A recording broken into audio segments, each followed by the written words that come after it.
This episode is brought to you by Spas and More. I just believe in the power of healing and restoration. And I know that if we can just come together and speak about the hard things, we can finally begin to heal. So, this is where we heal. Okay, so welcome to another episode of This Is Where We Heal. Today I am going to do things just a little bit differently. So, in the past, I have had guests that would come on and share about their own journeys, share about the things that they have been learning on their own healing journeys, or the things that they've been learning just about life in general.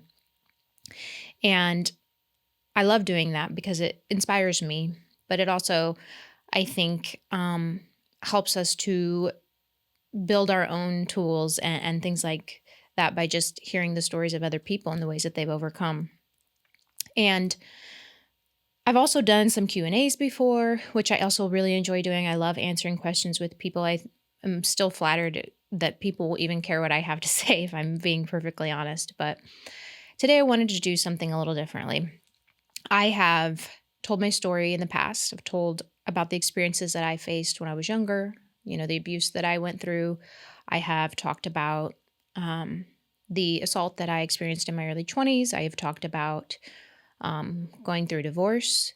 But a question that I get a lot that I realized recently I've never fully talked about in depth is, how did I heal? How did I heal? And I, in some ways, never really knew how to respond to that outside of just like the basic tools that I used for myself. But I I knew it was something that I couldn't just answer in a short answer.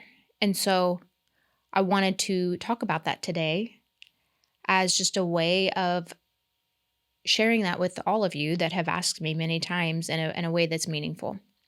Um, I want to start that by saying that my healing journey is just that, like anyone else's, it's a journey. And so I guess the question of how did you heal really doesn't necessarily apply, because I don't know that we're ever really fully healed.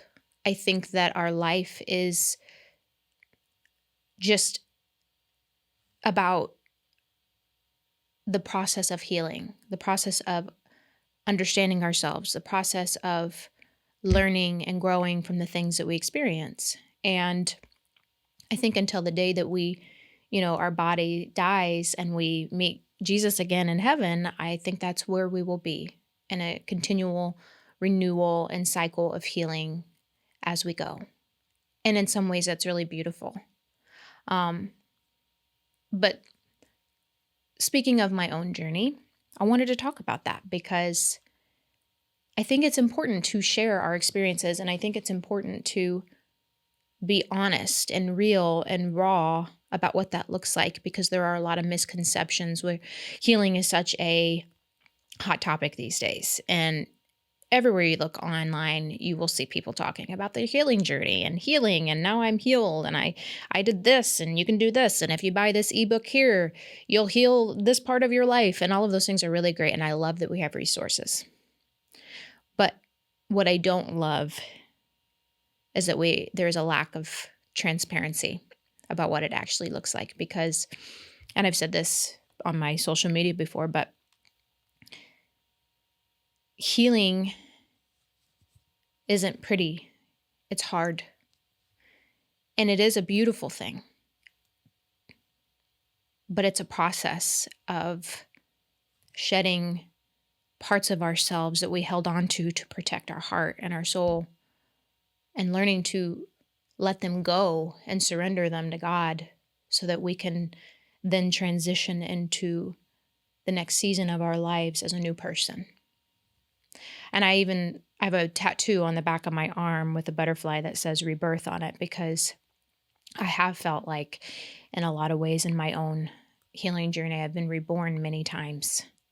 And I love that symbolism too, even just in my own, faith and walk with the Lord, that when we fully surrender to the life that God has for us. We are being reborn in many ways, mentally, emotionally, spiritually, physically.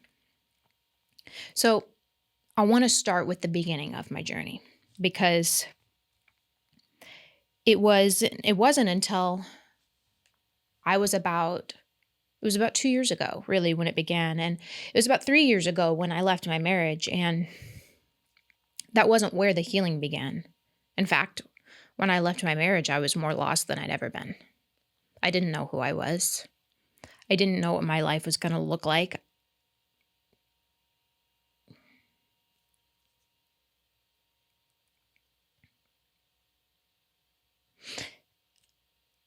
I didn't feel like I had a purpose anymore. And so a lot of that first year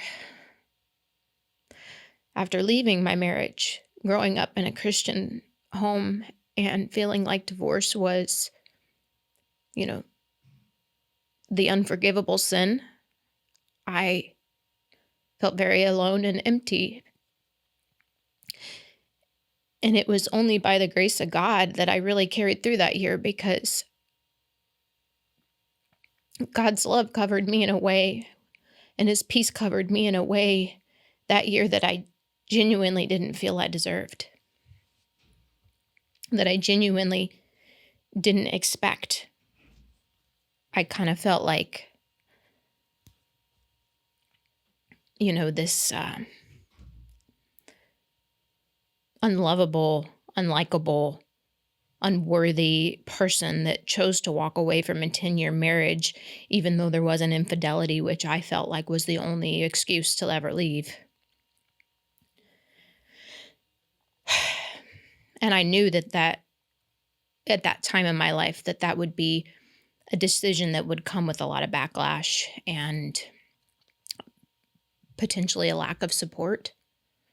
And, the people in my life at that time did their best based on their own experiences. And I've learned to understand that, we can only show up for people in the ways that we ourselves have experienced. But my healing journey didn't begin then. My healing journey began about 2 years ago, after that season of just depression and loneliness, and beginning to date again and finding myself in dating situation after dating situation, just rehashing every wound that I'd ever had and never healed.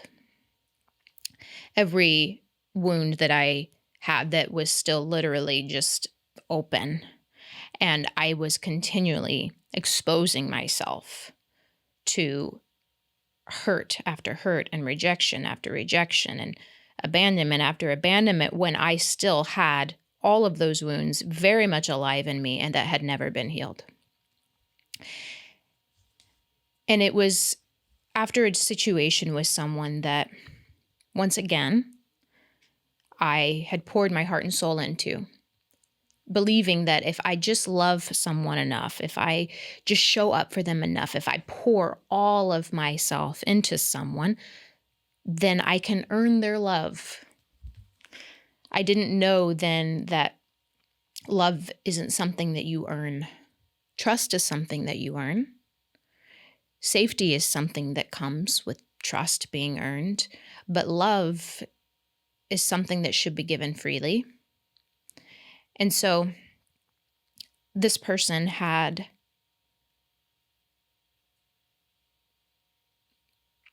left me in one of the darkest places of my life, and I didn't understand why.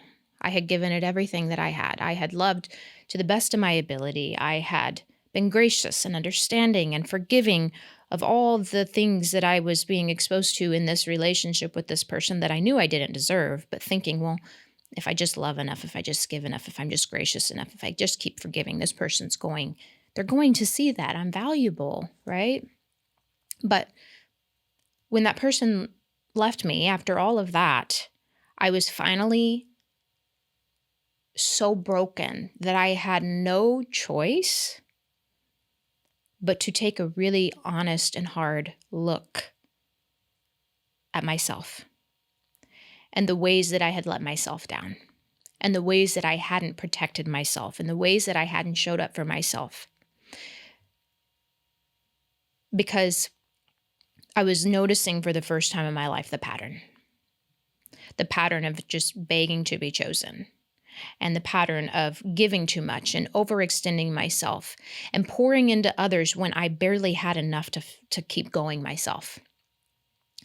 And I realized that while there were many people in the world that were hurting and would continue to hurt people, I was the one letting them come into my life. I was the one allowing them to stay. I was the one that kept literally handing them the knife and letting them stab me in my heart. That was me. That was me. That was the choice that I continued to make. And so the first step in my healing was the acceptance, accepting the reality of the ways that I had let myself down, the ways that I continually, knowingly chose and stayed with people that had proven that they didn't care about me. And I had to go, okay, what part of me doesn't feel worthy of more? What part of me lets these people in my life at all? What part of me feels so worthless that I think that's okay? That I would let people treat me that way when I know I'm not going to treat them that way. And I remember just laying in my bathtub one night, just sobbing. And it was in one of those moments where the reality of everything was really hitting me hard. And I felt so alone and so lonely. And I literally was laying in the bathtub and grabbed my phone. And I thought, I don't want to be here anymore. I can't do it anymore. I'm done. I'm empty. I have nothing left to give. And I Googled the different ways to kill yourself without it hurting, without feeling pain. And two things happened in that moment. The first thing was that it didn't take me to any resources on how to do that. It immediately took me to, a suicide hotline. And then the second thing that happened was I looked up, and on the mirror in my bathroom, my daughter had taped a picture of herself that she colored in class. And so I sat there and I looked at that picture of her, and I realized it will never be so bad that she deserves to lose her mother. And in that same moment, I also realized she also deserves a mother who loves herself. She also deserves a mother who has values, who has boundaries, who protects herself so that she can protect her too. And I knew that I had to be that example, that I had to go back to the little girl in me and take her hand and finally be the one that said, okay, I will protect you from here on out. I will be the one that guards your heart. I will be the one that helps you make choices that spare your heart instead of letting it get broken over and over again. So the first part of my healing journey was truly acceptance. It was facing the reality and acknowledging the places where I had to learn and be that person that stood up for myself and be that person that was strong enough to walk away when I saw that someone wasn't right for me, to be that person that said, you know what, enough is enough, and I deserve more than this, and I will expect more from this, and I will no longer allow people in my heart and my space or in my life that do not treat me in the same ways that I treat them. So that was the first step for me. And I want to be very honest in saying that, when you see people healing online and you see the beautiful reels that they create, and I create reels too, and about my own experience, but it always looks so nice and so, peaceful. And that's just not the reality. The reality is that there were days that I literally didn't want to get out of bed. There were days when I literally laid for hours in my bed. And if I did find a way to get out of the bed, whether to go to the bathroom or eat something or just move my legs, I would just end up on that couch and lay there until it was time to pick up my daughter from school. And of course, now I look back and I realize that that was part of the process too, and that's okay. And so the other part of my healing journey was having grace for myself in a way that I'd never had it before, realizing that God's grace had been covering me up until this point, and now it was my job to carry that same grace for myself, to allow myself to be human, to allow myself to be imperfect, to allow myself to have days where grief just hit me like a tidal wave and days where I actually felt like I had energy, and not to beat myself up for the days that I didn't do much, not to beat myself up for not being productive, but to simply let it be, to simply let myself ride the waves and get through each day however I needed to. Some days I did next to nothing, and some days I felt like I was in a really good place. And the grace to cover that was really honestly transformational for me, because I had always been my worst critic. I had always been really hard on myself, but really gracious towards everyone else. And I realized it was time to turn that back towards me. The third part of my healing was getting very, very clear about what I deserved in relationship and friendship and connection, and knowing it so well that I stopped tolerating anything else. So for me, that was realizing my own tendencies through empathy and love and grace and understanding, and the ways that, though that is beautiful and that's who I am and that's who I should be, but the ways that I had given it in moments where I wasn't necessarily required to. And learning where that line in the sand was for myself. So I got very clear on that. These are the things that I need. These are the things I want. And these are my non-negotiables. And that helped me a lot. It helped me set a standard for myself and my life and for the people that I allowed in it. And from that point on, I got very specific with that.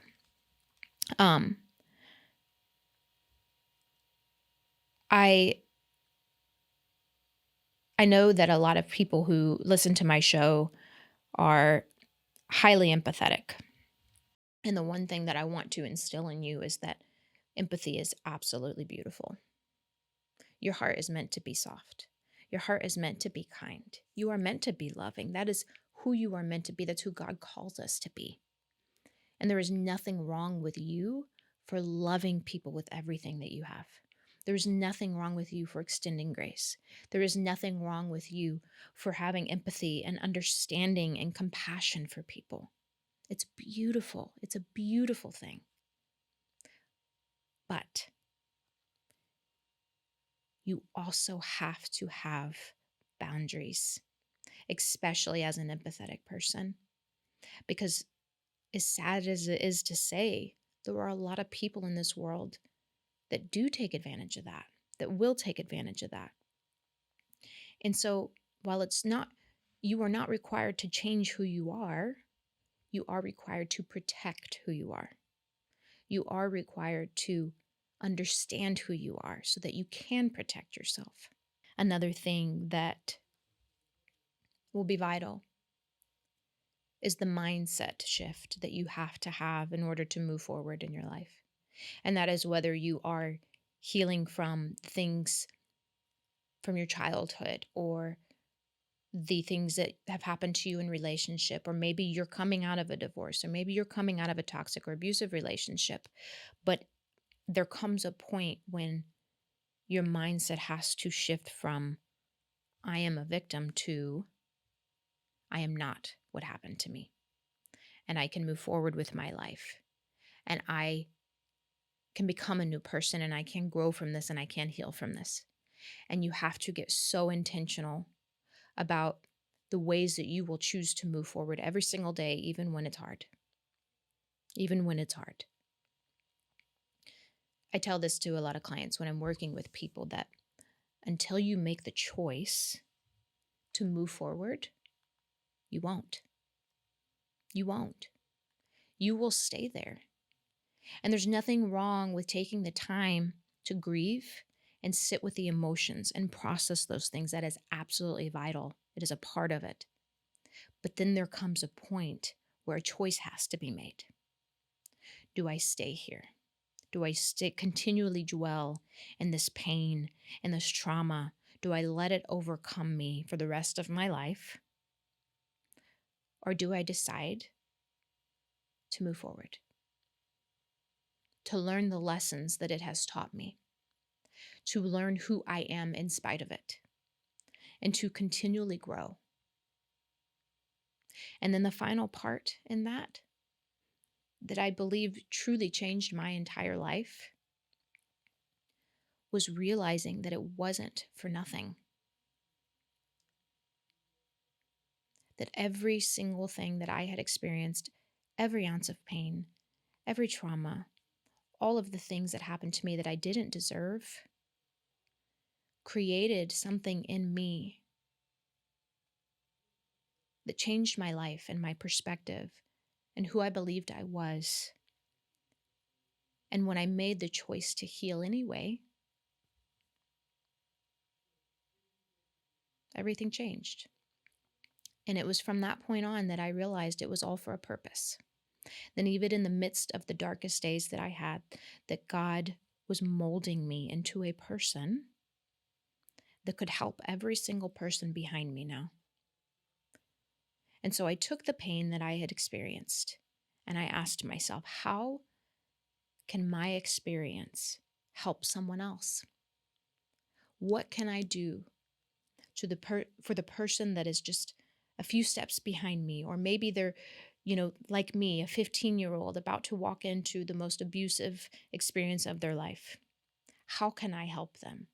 How can I guide them? How can I show them who they are and their value and their worth before they have to experience the same kind of pain that I did? I made that choice to take the worst things that happened for me and heal so that I could be a light as God has called us to be, so that I could be a voice for those who were still too scared to speak, so that I could at least be the one example that I didn't have.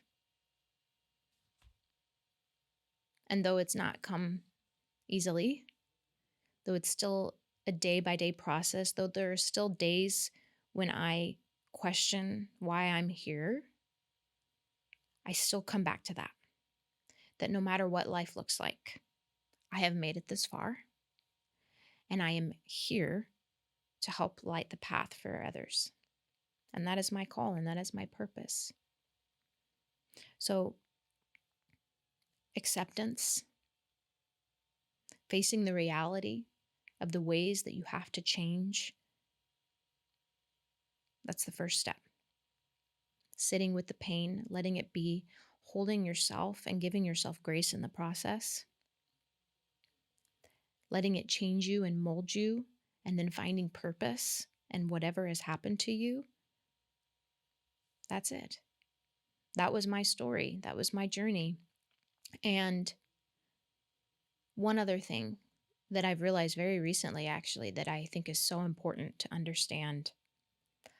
For a lot of my healing journey, I was very isolated. I isolated myself because I thought, I have to do this for myself. I have to heal myself. And there are seasons of your life where it is up to you, where you do have to learn who you are in a new way and get to know yourself in a new way so that you can see the truth, right? So that you can learn to love yourself again and remember your value, those moments that are just between you and God, that no one else can fill. But what I also realized is that I stayed in isolation for too long, not because I needed to heal in isolation. I thought I did, but because I was too afraid to put my heart back into the world. I thought I was healing by being alone, but really I was just avoiding more pain. And I say that because I think a lot of people, when they're at their worst, they hide and they become afraid to let anyone back in again. And the truth of the matter is, we're not meant to do life alone. We're not. It is the people in your life that can show up for you with compassion, that believe in you, that can remind you of who you are when you forget. Those are going to be the people that really truly help you navigate your healing. Don't block them out. Don't run away and hide. Don't isolate yourself. That's where the enemy wants you, is isolated and alone. But that's not how God created you. It even says that when God created Adam, that he was not meant to do life alone, and so he created Eve. We are meant to connect. We are meant to be supported. We are meant to uplift each other. We are meant to rebuild in a safe place with other people to hold us on our darkest days. And in the process of that, you can become that too for someone else. But don't harden your heart. Don't become so afraid of the world that you never let anyone in again. Because the places that you were hurt before are going to be the very places that you heal again with safe people, with loving people. And while trust has to be earned, love is what truly heals us. Love is what truly heals us. Love is what truly, truly heals us. Love and safety. And being willing to be vulnerable and being willing to walk towards someone with your fragile heart and say, I don't know how to hold this by myself. And letting that person come into your life and hold it with you until you have the strength. Letting someone come into your life and see you at your worst and say, you're still worthy. You're still valuable. And that is also how you'll know who the right people are. That is also how you'll know who the people are that God has sent into your life. Because they will have the grace for you in those moments. They will make that space for you in those moments. They will be the person that answers their phone at 2 a.m. and takes the call. They will be the person that says, what can I do to be there for you? I wish, and I don't regret it, because I am who I am now because of every season of my life and all of the things I experienced, but I wished I had let people in sooner, because that was when I truly, truly started to heal, was when I started opening the door back up to the loving people who did care. Who am I now? Well, I'm still figuring that out, but I see the ways that I've healed by the ways that I interact with other people, by the boundaries that I hold that I don't feel guilt for anymore, by the triggers that come in my life that I am able to hold and sit with. I went to lunch yesterday with a friend of mine that I met about 2.5 years ago at my first job after my divorce. And she and I were both in a really hard place at that time. And yesterday we met up for the first time in a while. And towards the end of our conversation, she started crying. And she looked at me and she said, I can't believe how much you've changed. You really are healing, and I can see it. And that was such a beautiful reminder that even when we maybe don't see it in ourselves, that it literally exudes from who we are as who we are. God has so much more for you than just pain and trauma.